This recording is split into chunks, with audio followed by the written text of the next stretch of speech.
Hello students, HRM में मेरा आज का लेक्चर है that is the factory act 1948 safety provisions.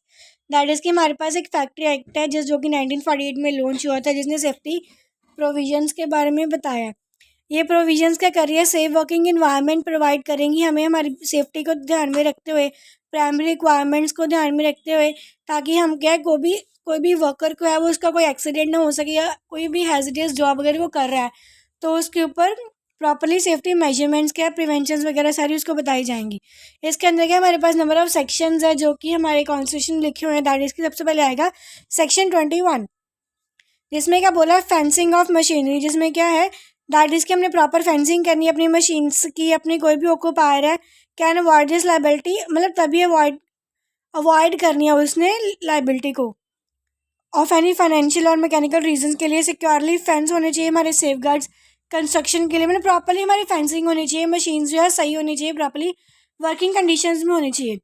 Section number 22 में क्या बोला कि वर्क ऑन और नियर मशीनरी इन मोशन, कि जो भी रिक्वायरमेंट क्या यहाँ पे कि मशीनरी की शुड बी लुब्रिकेटेड होनी चाहिए और एग्जामाइन होनी चाहिए जब भी वो काम कर रही है। वर्कर क्या शुड बी अडल्ट होना चाहिए, और जो भी काम कर रहा है उसका पर्सन का नाम क्या एक फैक्ट्री में रजिस्टर्ड होना चाहिए। ठीक है, प्रॉपरली टाइट क्लोथ्स वेयर करने चाहिए, मतलब कि प्रॉपरली प्रिकॉशंस लेनी चाहिए। और उसको क्या करना है, बेल्ट अगर वो पुली को हैंडल कर रहा है तो उसकी बेल्ट के 15 सेंटीमीटर से ज़्यादा की विड्थ की नहीं होनी चाहिए। सेक्शन 23 में क्या बोला, employment of young person on dangerous machine, कि यंग पर्सन को हमने डेंजरस मशीन के ऊपर काम पे नहीं लगाना।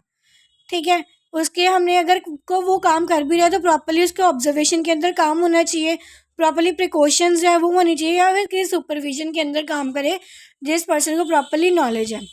सेक्शन 24 में क्या, striking gear end devices for cutting of power, that is की पावर कट करने के लिए हमारे पास सुटेबल डिवाइस होने चाहिए। एमरजेंसीज के लिए एप्लीकेशंस को अप्लायंसेस को प्रॉपरली मेंटेन होना चाहिए। ठीक है, लॉक डिवाइस होनी चाहिए एक सेफ पोजीशन में, और आउट ऑफ रीच का भी अनऑथराइज पर्सन का उसको एक्सेस ना कर पाए, उसको यूज़ ना कर पाए या मिस यूज़ ना कर सके किसी भी डिवाइस को।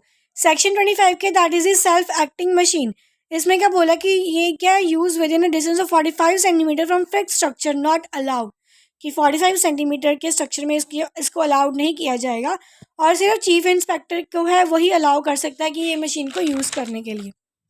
सेक्शन 26 में क्या बोला, casing of new machine, that इसकी कंपलसरी है कि हमारे पास कोई भी न्यू मशीन आई है तो प्रॉपरली उसको इनकेस करना ऑक्यूपायर को। अगर वो कंप्लाई नहीं करा, प्रोविजंस को फॉलो नहीं करा, तो उसको पनिशेबल इम्प्रिजनमेंट मिल सकती है। ठीक है, दैट इसकी 3 मंथ्स की इम्प्रिजनमेंट मिलेगी, या फिर फाइन भी हो सकता है उसके ऊपर।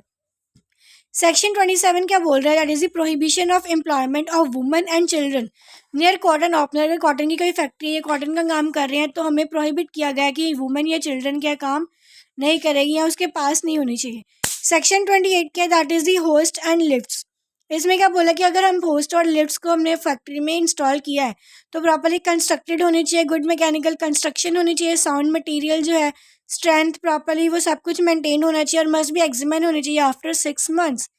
सेक्शन 29 में क्या बोला कि lifting machines, ropes, chains and tackles, ये सारी भी गुड कंस्ट्रक्शन में होनी चाहिए, प्रॉपरली स्ट्रेंथ होनी चाहिए, कोई डिफेक्ट वगैरह नहीं होनी चाहिए, प्रॉपरली मेंटेन होनी चाहिए और एग्जामिन होनी चाहिए at least once a year.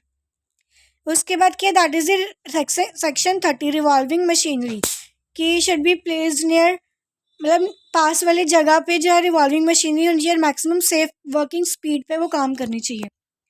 Next क्या, सेक्शन 31, जिसमें क्या बोला कि प्रेशर प्लांट, कि सेफ वर्किंग प्रेशर प्लांट होना चाहिए जो कि एग्जामिन करेगा, प्रॉपरली टेस्टिंग वगैरह को परफॉर्म करेगा।